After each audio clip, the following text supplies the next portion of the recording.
we're feeling our best. Talking shop, but taking it slow. Crafting life as we go.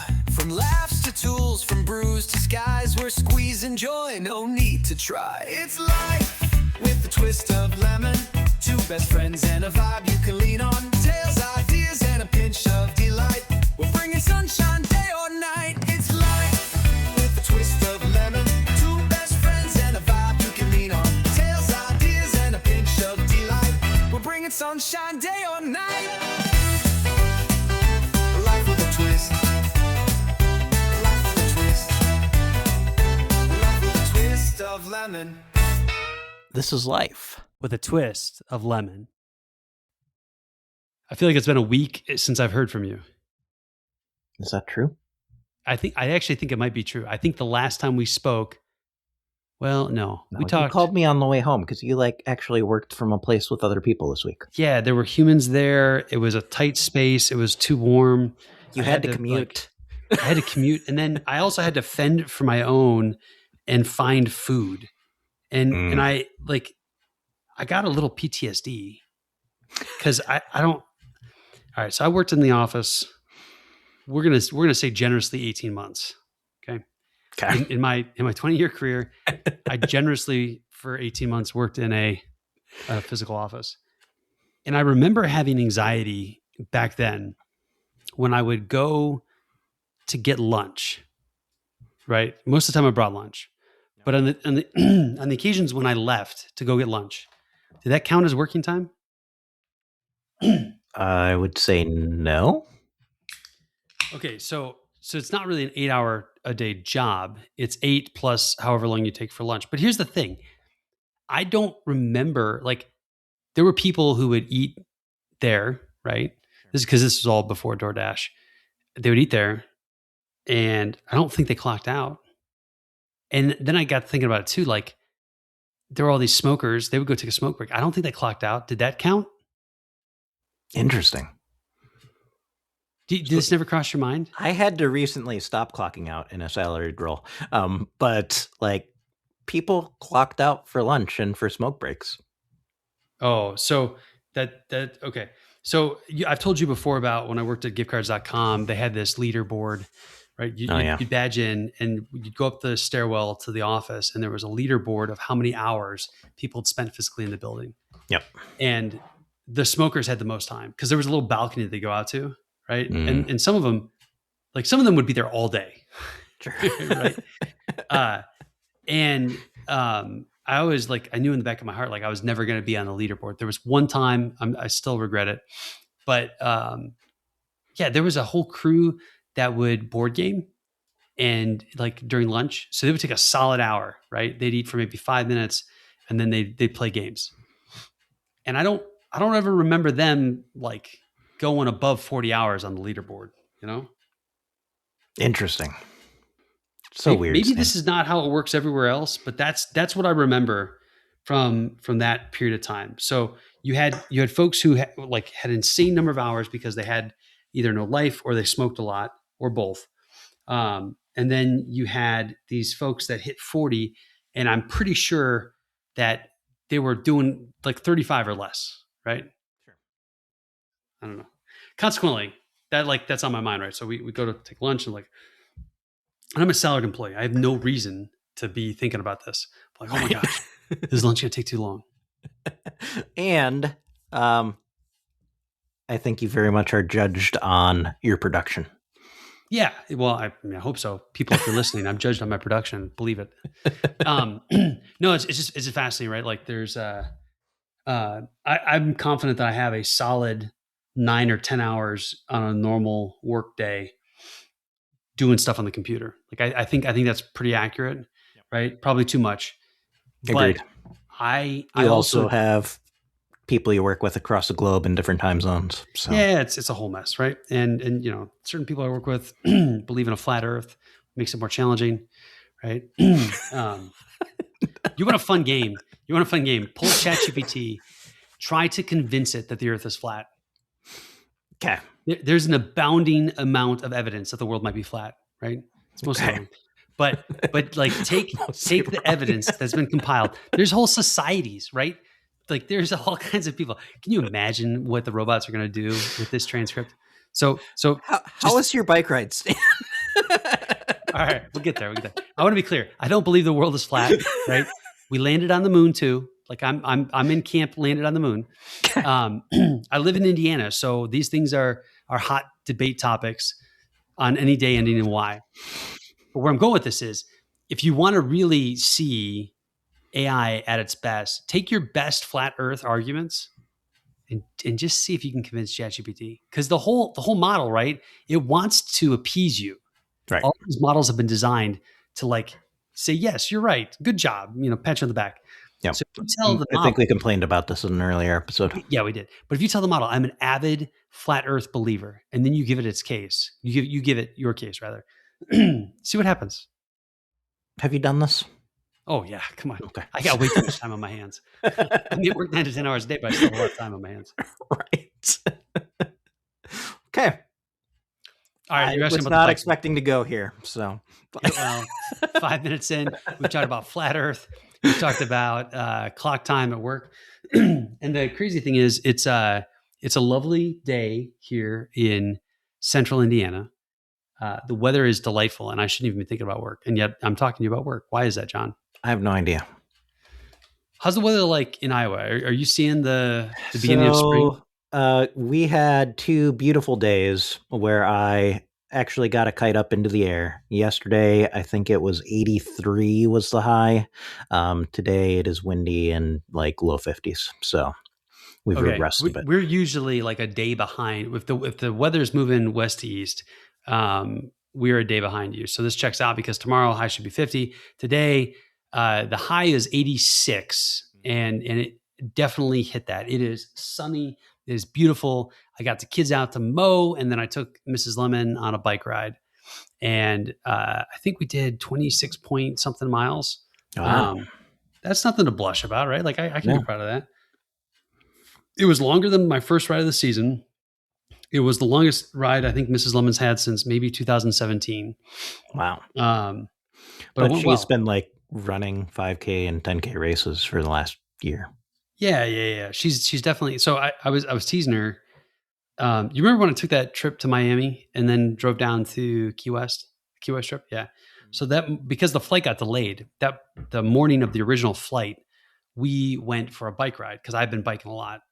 This one I really kind of got back into things, and we did just an easy 14. And I thought she was going to die. Like I thought she was legitimately going to die. And she got a nosebleed at the end, which also was like not good, right? So I was like, all right, maybe the days of us, cycling together are over. Around 18 miles today, I reminded her of this. I was like, "You're doing all right, Way to go, champ." So I'm sure that was received well. I meant it in love, and I'm sure it was received in love. No, it was a good ride. We Indy's got such great greenways. I've only taken you on one of them, and it's not even the best one. And like 2 years ago, they opened up this. Maybe it's a year ago. Actually, it was just a year ago. They opened up this trail called the Nickel Plate, which is just a delightful ride. So we did the Fall Creek, we did part of the Monon, and we did the Nickel Plate, and it was a good ride. It was a really good ride, and the weather was delightful. Again, it was a little windy, but at 86, that wind felt kind of nice as long as you weren't head into it, Sure. So, yeah. I like it. Yeah. I have this existential problem. I got to replace my bibs. I had my bibs since 2017. And I think the gel pad on the bottoms, they're a little worn out. So got to do something about that, John. Yeah, you should do it. Place the order today. Well, so it's funny. I ordered from the same company, the same size, and this, I don't know, maybe this says more about me than them. I think they're the right size, but my thighs wouldn't fit through the legs. Right. And, I'm not going to humble brag here, but Pilates puts a lot on the legs, and I've been doing leg day for the last 6 months. So, maybe that's why, but they're I got to solve that problem. No, these were not. These were not at all. That was the problem. So, So I was so proud of myself because we took a family trip to the park down the street, and I, in my second attempt, flew the kite really, really well. All right. Probably got Now, like 220 feet up in the air. It was did great. you let Lily try the kite? I let Lily hold with my assistance. Okay. All right. Yes. Were you afraid that she would let go or that she would like fly away? Ooh, that's thought didn't cross my mind, but both would be issues. It never crossed your mind that she would hold on with her dear life and then actually get swooped up into the air. Right. All right, so it wasn't that windy, I guess. But Now it was nice though, because the kite stayed up there for a good long time. nice. So I feel like when we were in Saxonburg is the last time I did some legit kite flying with the kids because there were When no you power had- lines around. And you had young children. Had young children, but there's like I had young children in Seymour, but there are power lines everywhere. Indiana doesn't know how to bury power lines. Like it's the weirdest thing. So Well, you're in Seymour. The water table was high, right? So maybe that played into it. I could play, but like what's Indianapolis' excuse? Man, I don't know, but that's cool, man. So when are you gonna put the air in the tires? Yesterday would have been a great day to do that, but I guess it remains to be seen. Not when we have wind gusts of up to 38 miles per hour. So Okay. Well, I'm rooting for you. I think you should get on the bike, get a couple 15ers in your pocket, and then come visit me, or meet me in McHenry because I'm going to bring my bike next time I go to McHenry. there you go. I have this desire to ride across state lines. Okay. I've never ridden my bike across state lines. Okay. I don't know. It just seems like something I can knock off the list. Like somewhere there's a list, right? You know they're How about- imaginary lines, right, Stan? Yes, they're imaginary lines, but they have real consequences, Jonathan. They're called taxes. So I don't know why, but like, how far is Ohio from you? How many miles? oh, it's not far. I mean, it's not close, but the problem is there's no bike path that gets me safely across the state line. Okay. Right. And that path, the prairie path that runs through McHenry will go straight up to the Wisconsin state line and then stop. So I'll be able to check that box, come home, have a beer. Life will be good. You know what we did today? So because we rode 26 some odd miles. I burned about 1,200 active calories, which is nothing to blush about, right? Afterwards, we're obviously hungry, and so the part of Indianapolis we're in, there's really not like a lot of good options. But Mrs. Lum was like, "Oh, Chipotle sounds so good," but Chipotle was further, like it was out of the way. So we get off in the Lawrence area. There's a few things going on in Lawrence, and I honestly thought we were going to go Culver's. Instead, we went to La Hacienda, and I had El Pastor tacos. But I'm still in my bibs. Fortunately, they were doing outdoor dining because I'm pretty sure at this point I stunk too. Right. Oh, Well, great. sounds like a nice way to spend a Sunday. Only surpassed by recording this podcast with me. This is like the tip of the iceberg. You know, the crazy thing about today too is I didn't have to teach Sunday school because it's spring break, and apparently the Sunday school, Lutheran school spring break translates into Sunday school has a spring break. May or may not be silly, but here I got a day off, so I slept in. I didn't wear. Oh, I'm gonna blow your mind. I did not wear my watch to bed last night. Nice. I went through a stint where I wore my watch to bed, but it didn't last very long. So I genuinely like the data, and I like being woken up without waking up Mrs. Lemon. So the alarm on the watch is great. But I looked at it and I was like, this thing's going to have to be fully charged for tomorrow because I'm going on a bike ride. And so I just left it there and I went to bed. And it was kind of wild. I don't remember waking up. So I'm now like curious if I sleep better without the watch on. But I don't know how to assess that, Jonathan. How do I actually evaluate that?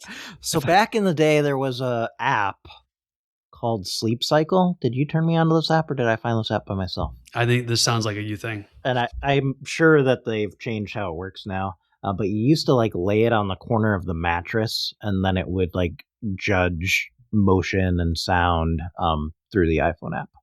Are you telling me that you slept with your phone? I did. You slept with your phone on the bed. I did. That's the problem with your generation. Maybe. Remind me, you're what, 3-4 years older than I am, or younger than I am? Younger, I'm 4 years younger than you. 4 years younger. So you're an '89 baby. Yep. Yeah. Okay. Well, this is a great transition, Jonathan. So I don't even know what started this whole Goo Goo Dolls Iris thing. Right. But I think that what it was, the text goes like, dad or mom or whatever. What was it like in the '90s? Yeah. What were Right. you like in the 90s? What were you like in the '90s? And then there's Goo Goo Dolls Iris is playing, which I remember when Iris came out, and I think I might have listened to it like twice. It was probably part of a movie, wasn't it? I think so. Yeah. But I don't remember it having the longevity or the lasting effect that it has had, at least this year, on my Instagram. Right. So I am a big Goo Goo Dolls fan. So Iris has been a staple part of the soundtrack of my life. It was from City of Angels. That was the movie. So that was a 1998 film, which I did not see. And that's got, what's his buckets? Oh, sweet Mother Mary. The guy, because he's the guy from the 90s. Nicolas Cage. Right? Nicolas Cage. Is that Meg Ryan? Matthew McConaughey's in there too? I have no idea. I'm trying looking to name at that guy's from the 90s. No. So I was just looking at the cover, and it looks like Nicolas Cage, and I think that's Meg Ryan, but maybe not. I gotta Meg Ryan. Meg Ryan. Okay. Wow. Look at that. Nicolas Cage and Meg Ryan. I don't remember this movie at all. Do you? I never saw it. Okay. Maybe I saw it. I have no idea. If I saw it, it was because there was a girl I was with who wanted to see it. That's the only explanation. So you said it came out in what year? 1998. 1998. So I was in second grade. So 98. I guess I would have been 6th or 7th. There we go. I did it. Yeah, I definitely went to a lot of movies in junior high. So that 7th and 8th grade year, separate building. And I remember getting dropped off at the AMC on pretty much a weekly basis. I have no idea to this day where I got money for it. Well, if you went at the right time, you were paying what, $4 to get into a movie? Yeah, but I didn't have $4 to my name, right? So like, where was I coming up with the $4? She's sneaking. Did you buy one ticket and then just bounce around to the different movies within the theater? I think that's plausible. I think that was very plausible. The AMC in the okay, here's the thing. My kids always comment on when we go to the theater, it's dead, right? Like there's nobody around. And I think to myself, in the 90s, the theater was the place to be, right? In the early aughts, like you would go to the theater and it would be bustling with people. So the AMC by me had 30 screens, which was a ton, right? I don't think theaters are all smaller now, but you would be elbow to elbow with people. They'd just hang out, they'd hang out before the movie. They'd hang out after the movie. They'd hang out while they were getting the BOGO, right? Well, and they had like the arcades, which I think are, if they still have any of that, it's much smaller. And they probably don't. All of that's got to be gone. But the other thing too is you had the big popcorn and the big drink were refillable, right? And they never dated those things. You could save that popcorn bag for weeks, right? And show back up and get it refilled. But it was a happening place to be. And so I may have seen City of Angels. I doubt it, but it's definitely within the realm of possibility. Was this PG? Surely this was PG, right? Because if it was R, then I snuck PG-13. Okay, all right. Oh man, you remember they used to actually check before you went into a rated R movie? Now they just check when you buy the ticket. And you buy the ticket online. Right, you buy the ticket online. Nobody knows.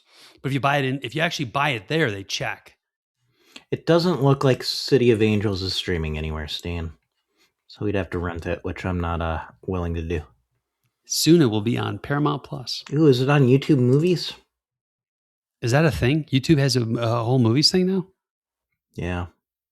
Looks like you have to buy or rent it here too. Yeah, I can't do that. No, not I'm for good. us. No. I was so okay. All of my Instagram feed is completely taken over by these, and I am Part of that is absolutely my fault from sending you yeah. all the reels. So You started it. You started it. But I'm like I saw at least 10 of them this morning.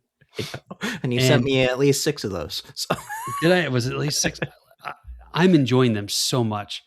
And has my Will kid, Smith done one yet?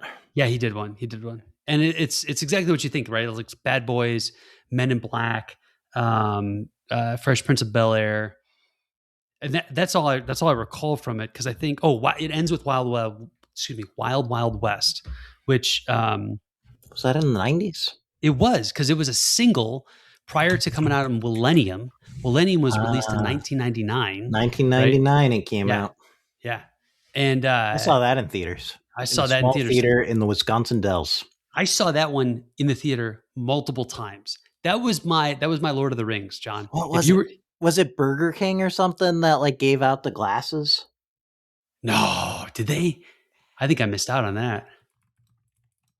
Oh, so that movie, if you're so on Millennium, Yeah, it was right? Burger King. Oh, nice. Will is talking to his son, and he's like, "What should I put on the record next?"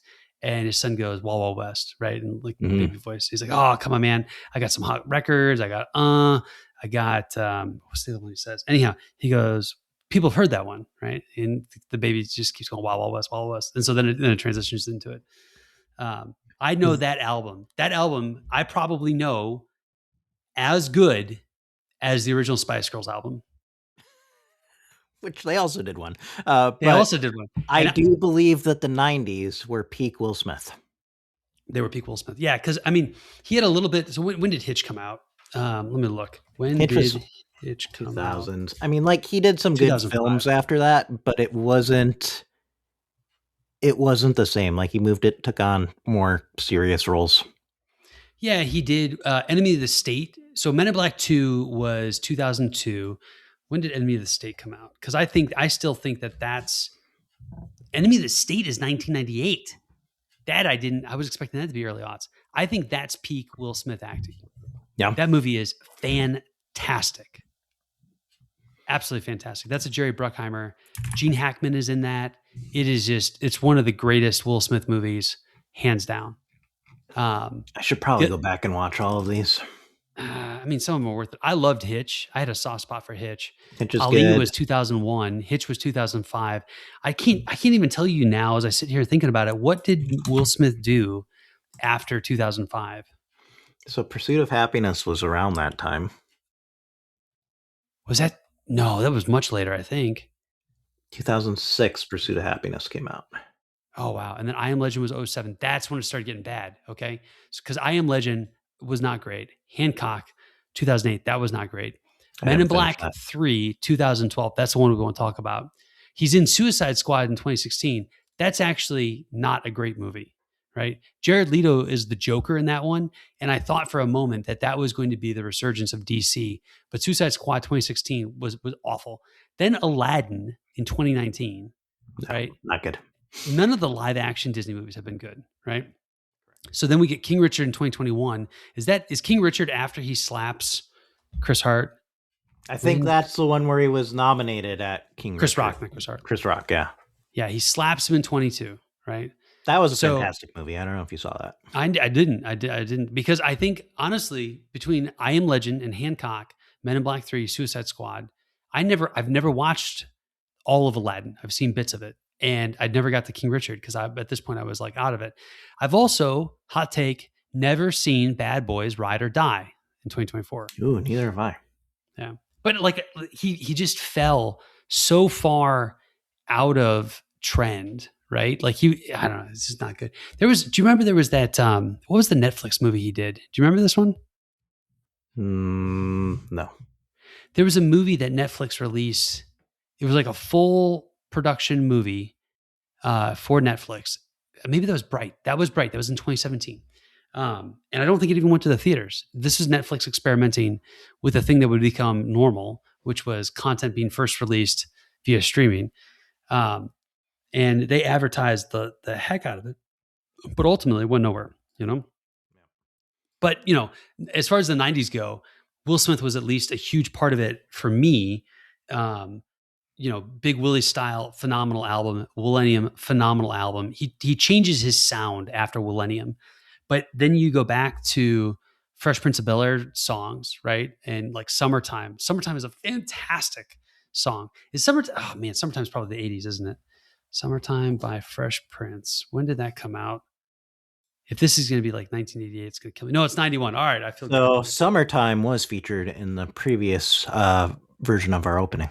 Yeah, Mrs. Lemon actually today, because it played in the car, commented that she always expects to hear Hamilton next from the old John Colmeyer mixed mashup. Yeah. So okay, what is the best that you have seen thus far with these 90 takes? I don't know. I didn't catalog them like you did, Stan. Now you're putting me on the spot. I think so. I sent you Spice Girls. I sent you. I think I sent you a Seinfeld one. So Backstreet Boys was pretty good. Backstreet Boys is pretty good. I sent you the Pink Ranger. Were you a Power Rangers kid? Ranger? Somewhat. Oh man, I was all in on the Power Rangers. So, Boys to Men was the best because they did their own version. It was great. Yep. Of Iris. That actually to me was they're single-handedly, hands down, the best of the bunch. So, Tony Hawk and Snoop Dogg. Tony Hawk was good. Snoop Dogg was good. Yeah. Bunch of characters from sitcoms. I saw Joey. I saw every cast member of Friends living did one at this point. Courtney Cox. That one was pretty good. She's been all over the place. Drew Barrymore. I've got a thing for Drew Barrymore. Yeah, that should surprise me, but it doesn't. Oh man, I had such a thing for Drew Barrymore. What's the actress from Clueless? What's her name? Alicia Silverstone. Alicia Silverstone. Yeah, hers was good. I thought of you when I got to Garner. Garner's made me think of you for some reason. Why? I don't know. I think because I always get her confused with Padme. For some reason, I've always gotten them confused. Right? It's interesting. And I still, as I'm sitting here trying to remember, what the heck is the Padme's? What's her name? Natalie Portman. I don't know why I get Garner and Portman confused, but I do without fail. Oh, but so have you been playing this game where like, all right, what if I were to do my dad, what were you like back in the 90s? Have you thought about like what you would put? Kind of, but like I was in elementary school. You were in elementary school. So here's how I've been thinking about it, right? Like if I just walk through the eras, 1990, right? What is Stan Lemon doing in 1990? I'm coping with the reality that is I'm no longer a single child. 90 is all about learning how to have a sibling for me. Liz should be able to resonate with this, right? Sure. Okay. Yeah, we'll go with it. So 91, for me, that's the year I get diagnosed with a heart condition, right? 92 is the big surgery and I get a Super Nintendo out of it, right? That's a big deal. Life-changing. Now think about what's going on in 1993, John. My sister was born. Your sister was born. Maybe my sister was born in 92. I don't know. I should know. You don't know your sister's birthday? It's on the calendar. Should we talk about this? Okay. The Bulls are going for their second championship. Yes. All right. And so literally 93 for me is basketball overtaking the greater Chicagoland area. Back when the NBA was watchable. Yeah. Oh man. I mean, so I was trying to remember then what was going on in 1994, and 94 for me is All Good Things. My beloved TV show ends in 1994. Star Trek: The Next Generation has its finale in May of 1994. And I remember thinking that there was never going to be anything good on television ever again. Thankfully, you were surprised. I was surprised, but like it was a devastating, traumatic year for me, right? So then I was thinking about the rest of the 90s. So the Power Rangers are in there. I've got more bowls, more bowls, more bowls, more bowls, more bowls. Was it 97? I remember very clearly begging my parents to let me stay up to watch a Bulls final game. And it would have been later 90s. So the 96-97 season is the 69 game season, right? So they only lost 13 games that entire year. It was peak Chicago Bulls. And they go to the champions and they defeat the Jazz. It was absolutely incredible. They were defending championships. They're going to go and win one more time, I believe, if my history is right here. When was the flu game? Chicago Bulls flu game. When was the flu game, John? The flu game occurred in 1997, June 11th. All right. So the Chicago Bulls are such a huge part of my memories of the 90s. Yep. And slinging hoops at the elementary school. I had rollerblades. I would take my rollerblades and my shoes and a basketball to the school. Why I didn't just walk, but I would do that so I could go shoot hoops. You know, because we were all going to be like Mike when we got older. We were all wearing our Hanes t-shirts. Do you remember the crumpled bacon commercials? Oh, for sure. Yeah, the crumpled bacon t-shirts commercials. Oh, so great. And the music was good too. So here's the other thing that I was thinking about, because we're chronologically late 90s. When does Changes come out? Tupac Shakur Changes. Do you remember? I do not remember, but I didn't listen to that until after I met you. So it was recorded in 1992, but it was not released until 1998 as part of the Greatest Hits album. And this is when rap music, beyond Big Willie style, rap music becomes a thing for me, right? And I fall deeply in love with West Coast rap and everything Tupac, all because of the Changes drop in 1998. Because prior to that, I'm too young to be listening to rap music, right? Sure. In 1998, I'm in junior high. I'm getting ready for computers to break across the world, right? These were good times. It was a legit scare. It was a legit scare. Everybody was, what was it called? It was the Y2K bug, bug, right? Because we'd all figured that we were going to do year calculation by just two digits, I guess. I don't know. Right. Yeah, I don't know, man. This is what I'm loving. Things at that time. I didn't architect things at this time. Yeah. But these were good years. I don't know. So you sent me something. We can pick on him because he never listens to the podcast, I'm sure of it. But you sent me something I thought was funny after the 13th video that I'd sent you on Instagram. Right. I tried to have this moment of self-reflection. It's like, have I just become my father-in-law in a later decade? Right. So your father-in-law notoriously loves the 80s. I have met many people born who came up in the 80s. So I was born mid 80s, but 90s, that's my decade, right? So, your father-in-law born in the 70s, his moment was in the 80s. And he loves the 80s like no one on this planet. I genuinely don't think anybody thinks about the 80s like we think about the 90s. I believe that. Do you believe that? Probably, but I haven't done a lot of research.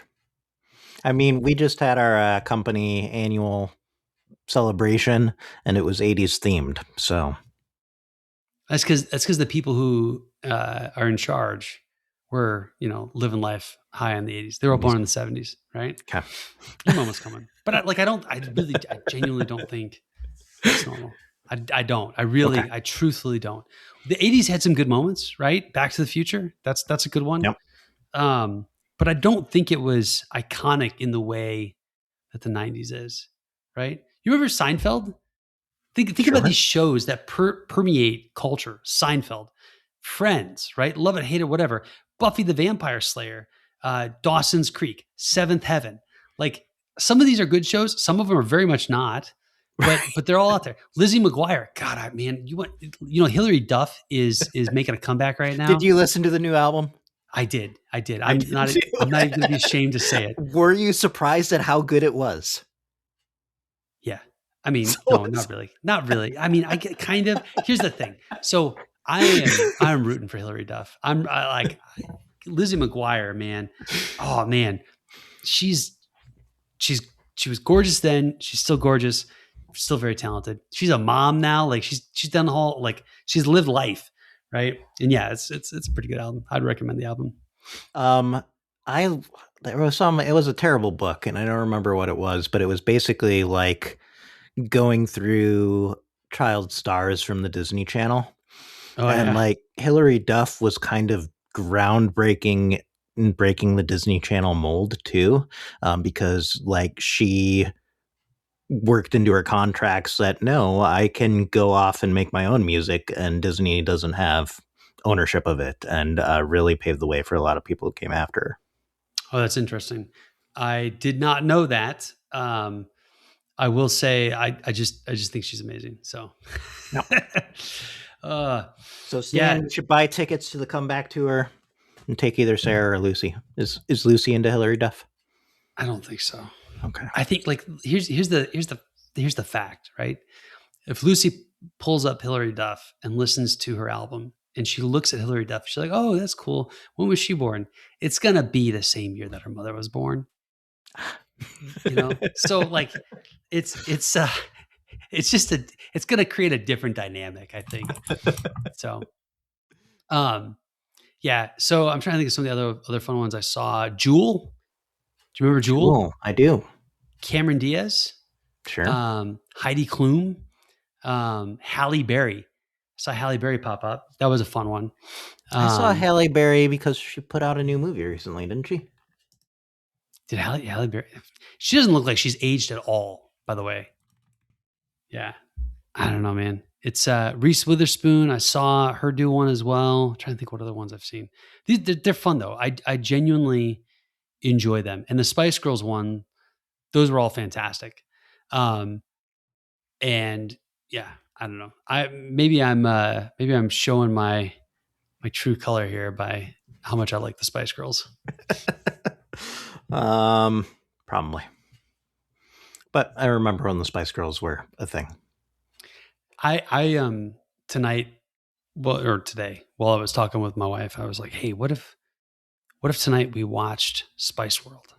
Do you remember the movie? Yeah. Did you see it? I did once, probably. Oh, I definitely saw it more than once. I'm ashamed. Yeah. I saw it, and for some reason I thought it would be a good idea to watch it tonight. And fortunately, my wife talked me out of it. I wonder, do you think you can stream Spice World? Can you stream Spice World? Seems like probably. I bet you have to buy it. No, it's only available in digital purchase. Here's the thing: there's no economic upside to including this into a streaming portfolio, right?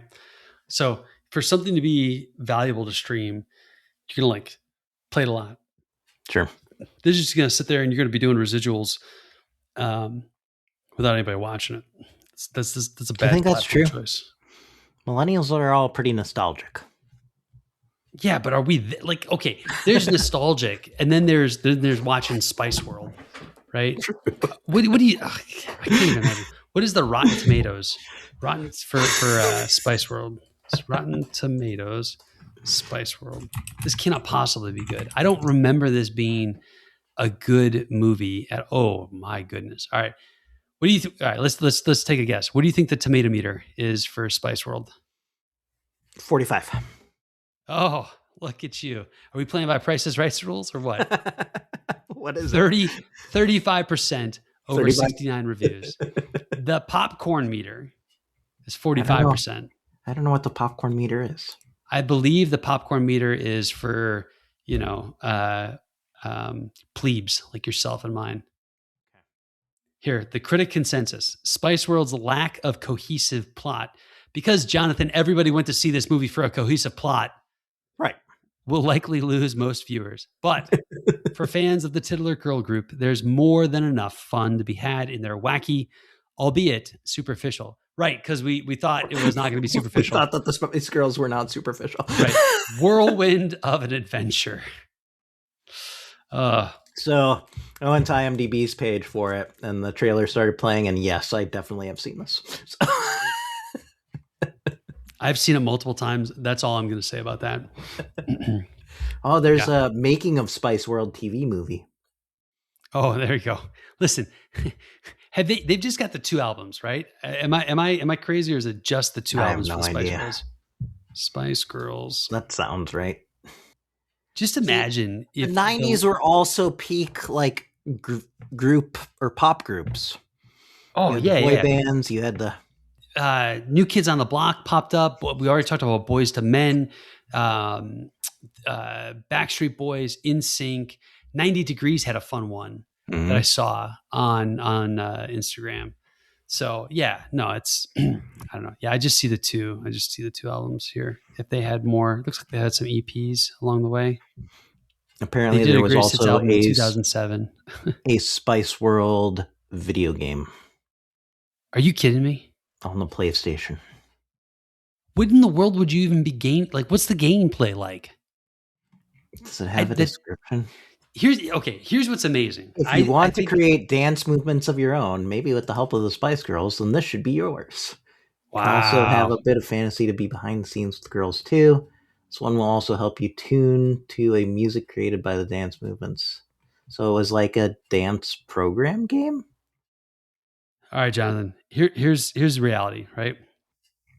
There were musicians and there were marketers. Yes. And I would venture to say the Spice Girls somehow fell into the latter camp. Yes. Very much so. And I say that as someone who absolutely loves the song Wannabe. Yep. Say You'll Be There and Two Become One. Like those 3 songs, I'll sing for you right now without missing a beat, right? Because they're in the lemon cannon for greatest music ever. Up there with the likes like Billy Joel and Zach Brown and Jimmy Buffett and the Spice Girls, right? And some of those have good musicianship as well. Yeah. But listen, I don't know who actually wrote those songs. I doubt that the ladies on the Spice Girls did, but well, I'm sure you can find out, Stan. Probably, but John, that requires more Googling. I just think it's all right here. Who wrote Wannabe by the Spice Girls? All right. Wannabe by the Spice Girls was written by all 5 group members. Are you kidding me? In collaboration with songwriters Matt Rowe and Richard Biff Stannard. All right. I would have guessed that was a song that picked up. Now I'm really curious to see how many of my favorite songs by the Spice Girls were written by the Spice Girls. Looks like this Richard Stannard and Matt Rowe actually helped write a bunch of the songs, but it was also written by them. That's crazy. I would have thought, I don't know, man.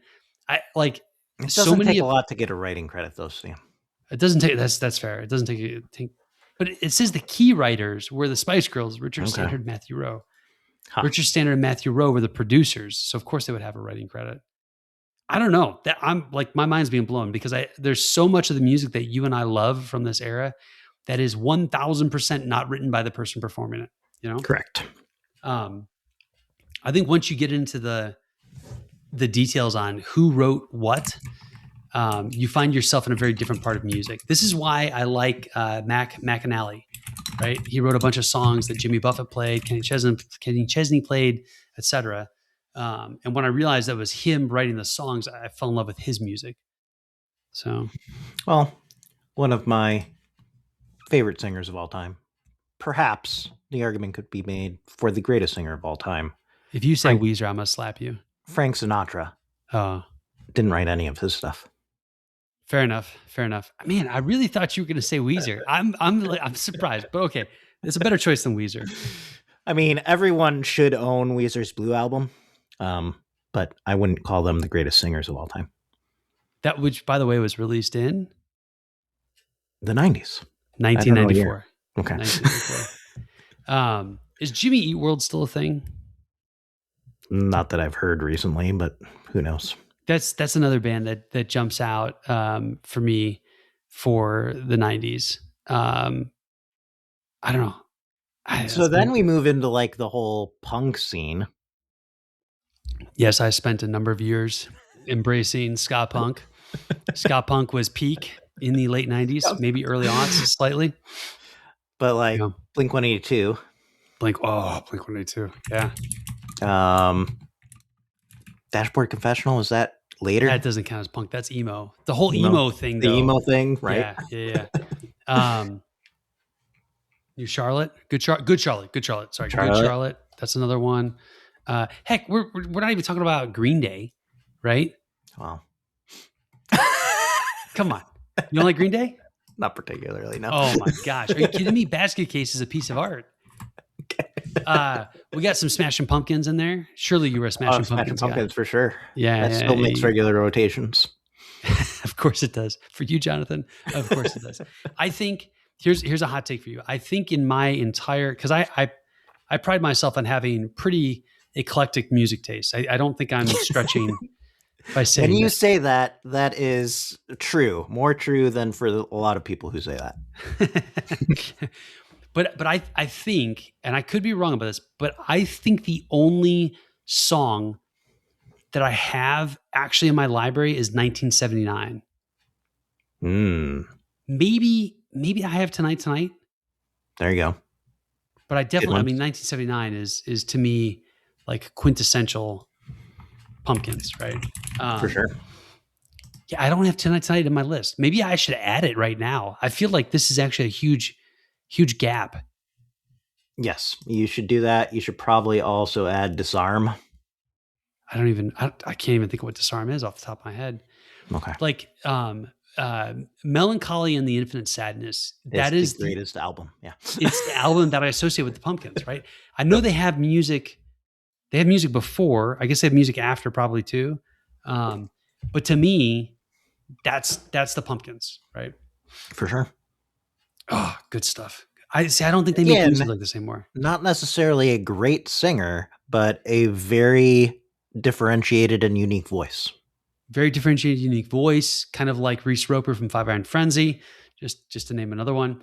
But I think also like there's not like we're not auto-tuning everything in their mother in the 90s, right? And people have to play instruments, you know? Right. And I just there's some really great songs from that era. Speaking of 90s bands, I also saw Dave Matthews Band on Instagram, which I'm not a big Dave Matthews fan. Mrs. Lemon is a huge Dave Matthews fan.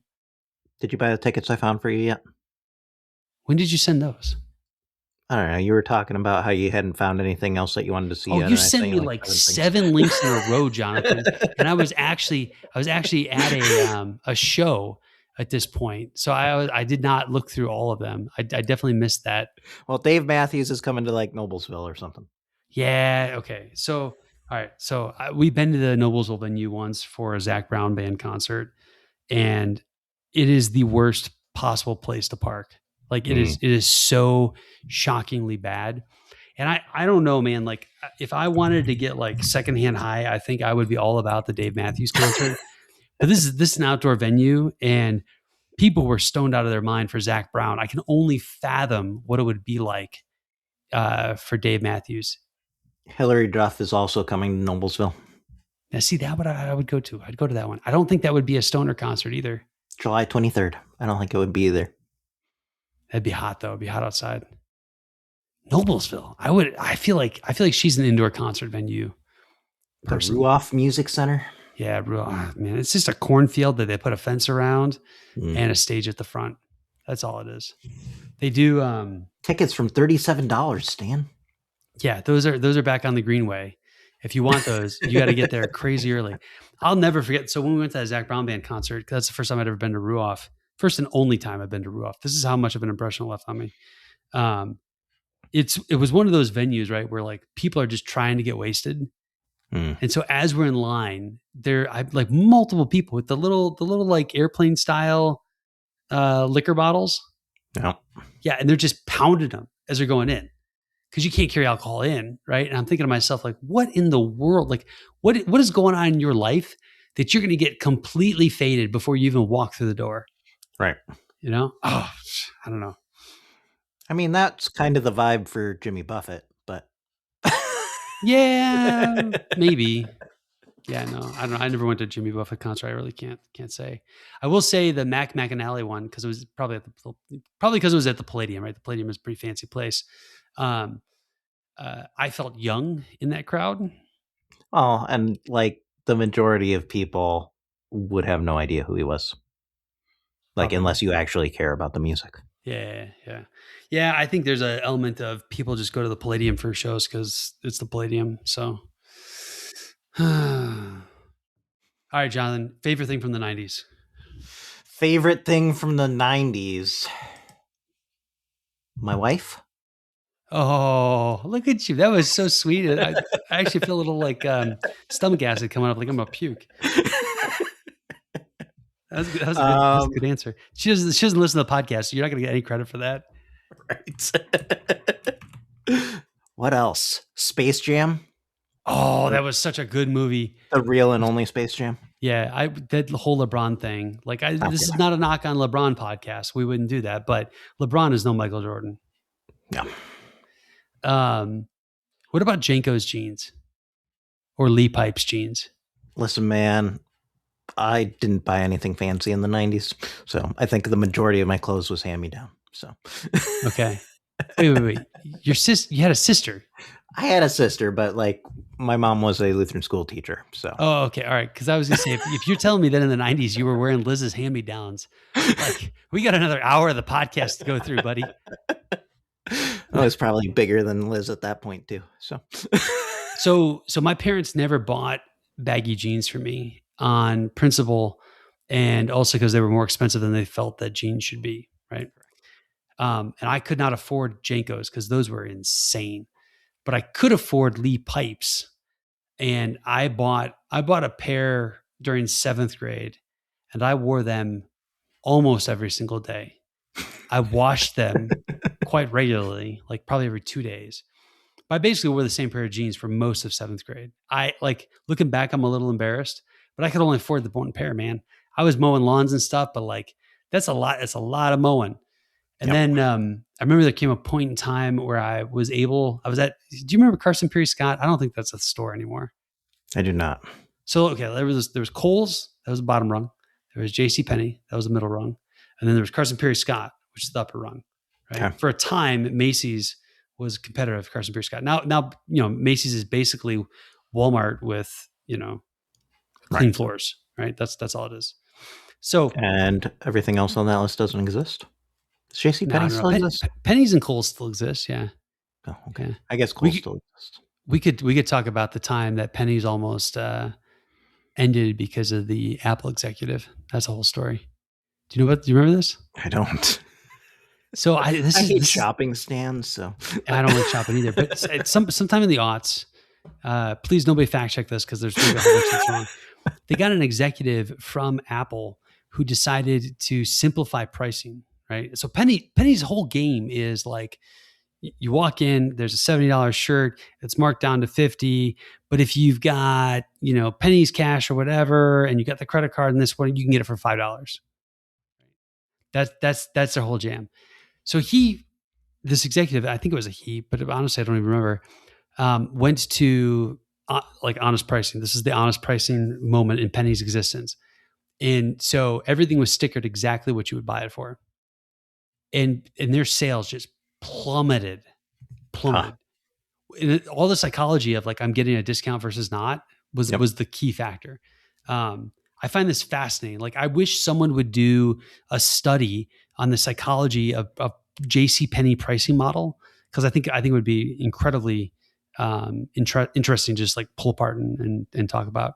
Right. This is fascinating, even from like the Apple side of things. Yeah. Because did you read Iger's memoir? At least the first one he put out. Yep. Right now, the only one. So he tells very much where like he brings Steve Jobs to Disney World and he's showing off this new resort, which I think was Art of Animation. And it was like the value resort. And Steve was like, why? Well, it's because it doesn't vibe, right? With the way that Steve thought about the world. Right. There's no, like, you don't give cheap product, you give the best product. Yep. And you price it accordingly.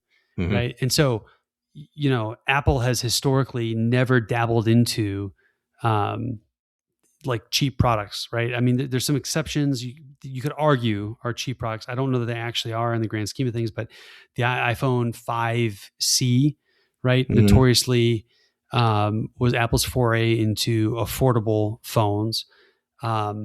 You could make a case that the 17E is kind of like that, but I really don't think it fits that vibe. The Neo today, maybe you make that pitch, we'll see. But the Neo is kind of out of character for Apple, Right. which is part of why it's so interesting, right? Shoot, you can go buy the crappy HomePods that Siri doesn't work on correctly that we have, which are like 5 years old and they're still the same price, right? Apple doesn't budge on pricing. The way that I remember this is the executive wasn't so much trying to not do value pricing, but was trying not to do gimmicky pricing. So the sticker factored in any discount that was going on rather than like, because I don't like, you've probably not done this a while, but if you shop in pennies, it is impossible for a human being with a mathematics PhD to know what they're going to check out with, like the price wise. It is simply not possible for someone to purchase clothing at pennies and have any idea how it's going to ring up, right? Yeah, and that would was drive me nuts. Oh, it's. I think it's awful. I think it's genuinely awful. But that's the thing that they changed, right? So that like you could walk through and say, "Oh, I only have $75 of clothing, or I have $750 of clothing." There was no ambiguity. But it turns out that Americans are more likely to spend money if they have no idea how much it's going to cost. Okay, checks out, right? Probably. But how did we get on the JCPenney thing? And I was talking about Carson Pierce Scott in the 90s. And jeans, like jeans. All right. So back to Carson Pierce Scott. So that was top tier. Pennies was the middle, right? And at least in the Chicagoland area, I don't even know if Carson Pierce Scott existed. It was like a competitor to Nordstrom's. That's probably actually the best analogy. Anyhow, on the triple sale rack, right? So it was on sale. There was a Tommy Hilfiger jacket. And I would be the coolest kid in the universe if I spent every dollar I had to buy this Tommy Hilfiger jacket. And I did. Mm-hmm. And I'm pretty sure there was a blizzard in Chicagoland in 1999 that put record snowfall. The bus was like an hour and a half late coming to the bus stop. And I should have been wearing a winter jacket. But gosh darn it, John, I was going to wear that Tommy Hilfiger jacket every single day of my life. I wore it to class. I wore it to gym. I wore it at the bus stop, the whole 9 yards. This explains a lot about where you are now, Stan. What pray tell do you mean, Jonathan? I mean, you had lots of motivation to be able to buy fancy things. Yeah, but like, look at me now. I'm wearing a True Classics t-shirt, right? Like, this is the most affordable thing I could find. I don't care anymore. That's the beauty of it all. But yeah, I don't know. There's definitely books could be written on the aesthetic of the 90s and the things it did to us culturally.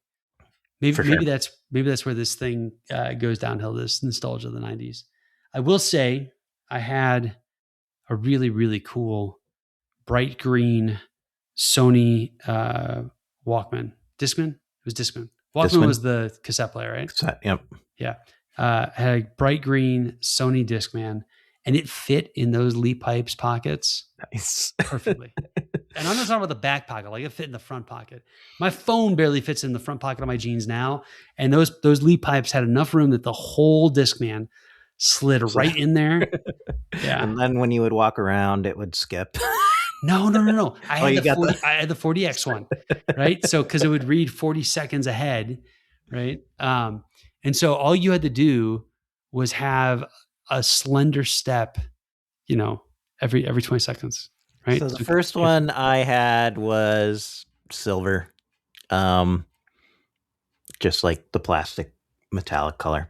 And then I got another one that had like actual clamps around it that had some of like the anti-skipping technology in it.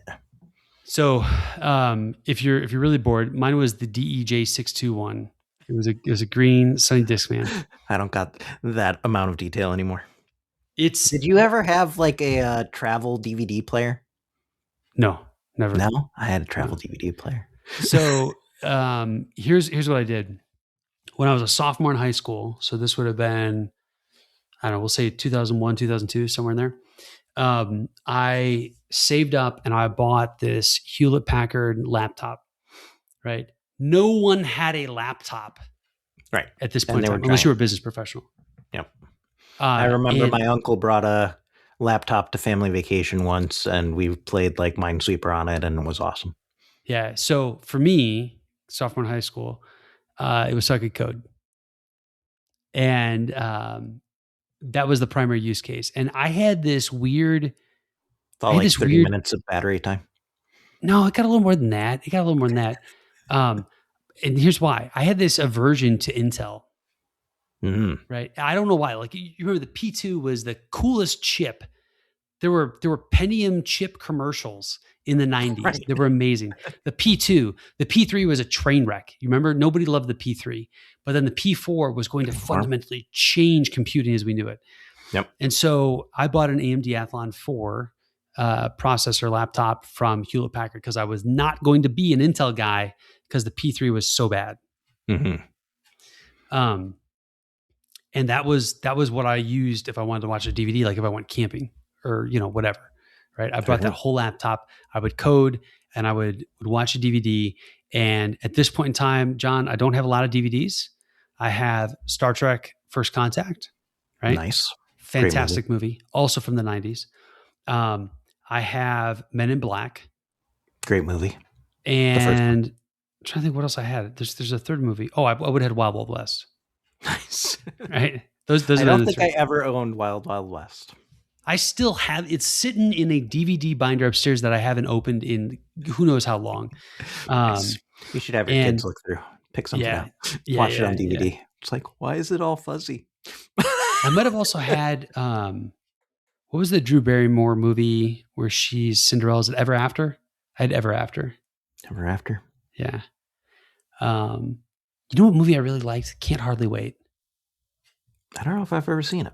Oh, so good. So Can't Hardly Wait and She's That. She's All That. She's All That I've seen. Yeah. Yeah. That one came a little afterwards. Can't Hardly Wait was a fantastic movie. That one resonated with me. I wanted to be the main character. I was going to be that guy, right? Because he was a nerd and he like saves the day. Green. Yeah. Yeah. Seth Green. He's a nerd. He wins the day and he gets the girl. Right. So that's Can't Hardly Wait was my, that was my movie. 42% on Rotten Tomatoes. 42%. That's better than I would have expected. See what She's All That is. That showed up as a thing. 43% for She's All That.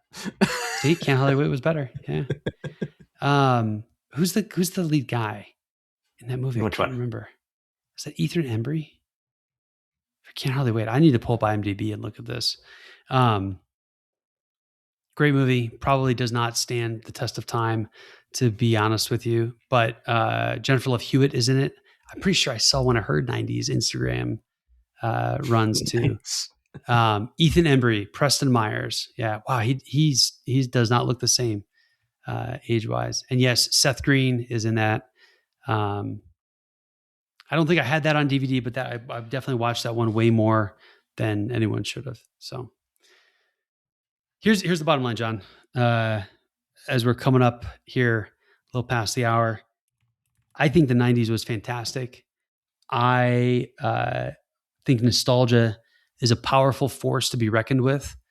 And I am rather enjoying how mutilated my algorithm has become with 90s nostalgia. So, well, I miss Lord of the Rings stuff, so we'll have to get back to that at some point. We'll get back there. Oh, hey, hot take here. I think Lucy is about to start reading Screw Tape Letters. Nice. Anna was working her way through Screw Tape Letters, so maybe they should read it together. Oh, it's such a good movie. She's got to read it for school, I think. So she's going to do probably a rapid fire read here, but such a great book. Such a great book. All right, Jonathan. On that note, I should probably hit the record button, huh? You probably should, but I can just kidding. I can actually see that you did now. So, all right, Jonathan. Until next time, my friend. Until next time, we'll talk to you later, Stan. That a rap, yo, time to unplug. Stan and John just served that mug. Twist of lemon, sharp and clean. Truth and tech on your podcast screen. Catch us next time, don't let it slip. Wisdom packed in every clip. From faith to fiber, fine